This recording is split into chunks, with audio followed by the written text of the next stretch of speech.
26वां कारगिल विजय दिवस कल मनाया जाएगा। इसको लेकर क्या कुछ तैयारी है, मेरी सहयोगी लावनी विनीत मेरे साथ सीधे जुड़ चुकी है, सीधे उनके पास चलते हैं।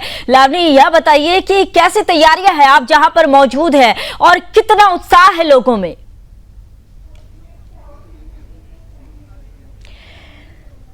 संगीता, शौर्य के 26 वर्ष हमारा देश मना रहा है।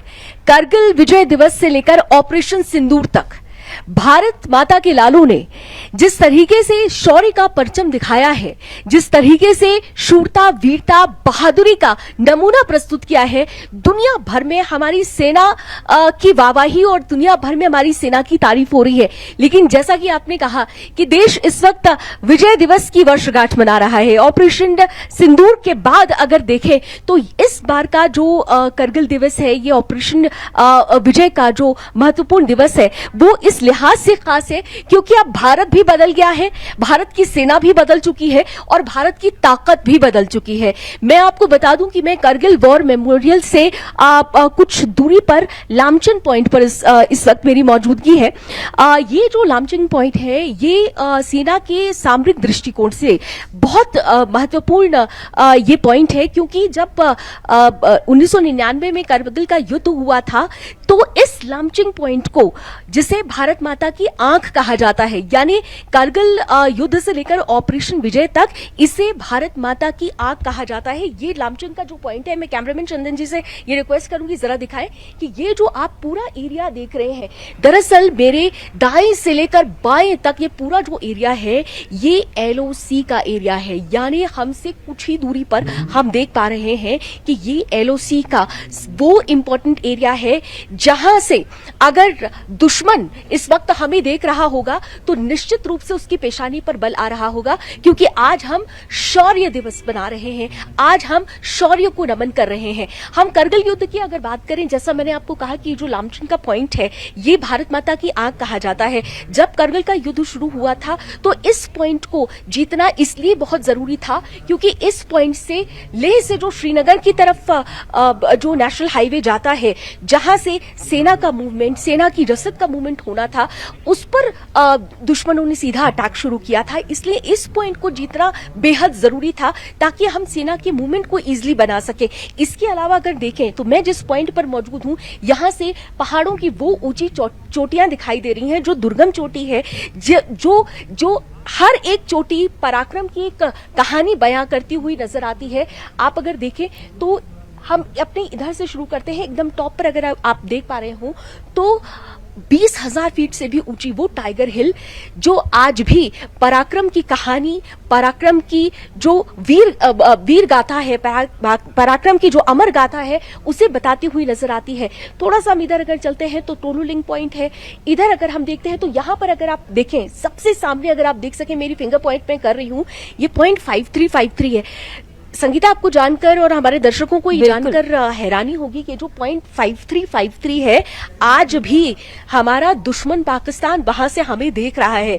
आज भी वो अपनी हार को यहां से देखता है क्योंकि यहां पर सेना का शौर्य बोलता है, यहां पर सेना का पराक्रम बोलता है। और जब जब भी हम कारगिल का विजय दिवस मनाते हैं तो उस पॉइंट 5353 पर बैठा हुआ हमारा दुश्मन ये देखता है कि जो हार उसने आज से 26 साल पहले जिस हार का उसने सामना किया था, आज की तारीख में नए भारत के ऑपरेशन सिंदूर के तहत भी उसी हार का सामना हमारे दुश्मन को करना पड़ा है। और जिन वीर सपूतों ने इस जीत को संभव बनाया, आज उनके परिवारों के साथ मिलकर न केवल उन वीर जवानों को नमन करने का दिन है, बल्कि उन वीर बलिदानियों के परिवारों को भी नमन करने का दिन है। और ऐसे ही जब मैं इस पूरे कार्यक्रम को कवर कर रही थी तो मेरी मुलाकात, आइए हमारे साथ इस वक्त आपको बता दूं कि हमारे साथ इस वक्त एक ऐसे रणबांकुरे रहे वीर जवान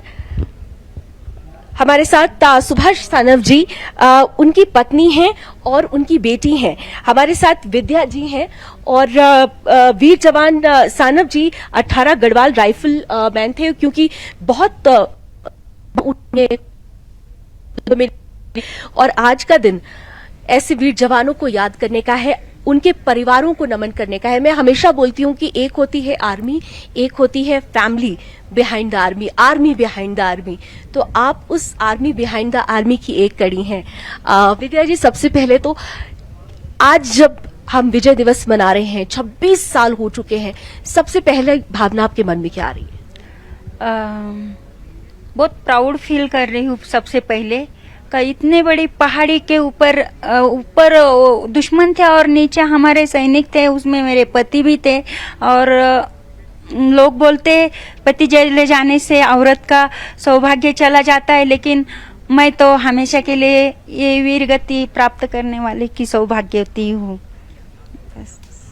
आपने बहुत बड़ी बात कही है। अखंड सौभाग्यवती हमारे कहा जाता है, तो वो अखंड सौभाग्य आपका ही है। और विद्या जी, मैं क्योंकि ये जो पल होता है, आंख भीगती है, नम होती है, लेकिन कुछ चीजें याद आती हैं।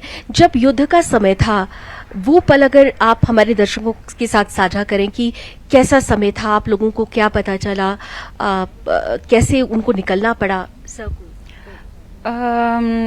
जब वो छुट्टी आए थे, मेरी बेटी तब 9 मंथ की थी, तो उन्होंने थोड़ा सा बताया था कुछ तो होने वाला है। ऐसा हम लोगों को जानकारी मिली है कि पाकिस्तान से कुछ लोग हमला करने के लिए उन्होंने कुछ ऐसा षड्यंत्र बनाया है। और जब वो छुट्टी से 2-3 दिन पहले ही निकल चुके थे वहाँ से, तो लेकिन हमने इतना सीरियसली नहीं लिया था, क्योंकि यहाँ का कुछ ज़्यादा पता नहीं चलता बाहर। अभी तो टीवी वगैरह आ गए, तब उस टाइम इतना नहीं भी था, तो खाली उतना पता कि वो निकल पड़े थे। और बाद में जब उनका डेड बॉडी आया, तो हमें समझ में आया कि क्या हुआ था। तो पहले तो हम घर पे थे। मैं संगमनेर में माँ बाप के पास रहती थी, तो वहाँ पे एक शुगर फैक्ट्री है, वहाँ गेट पे कॉल आया था।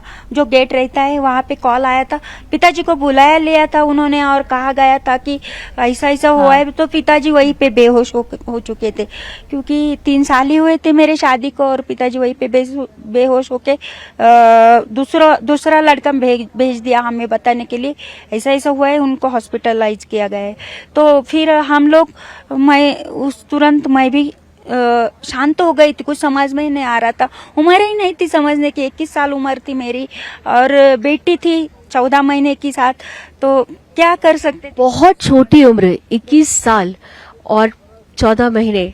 आपका क्या नाम है? प्राजक्ता सानप। प्राजक्ता, आपके नाम से ही झलकता है जो कभी हारता नहीं है। आपने भी कभी हार नहीं मानी, क्योंकि आपके पिता का गर्व, उनका जो शौर्य है, वो आपके साथ है। क्या फील कर रहे हो आप अभी?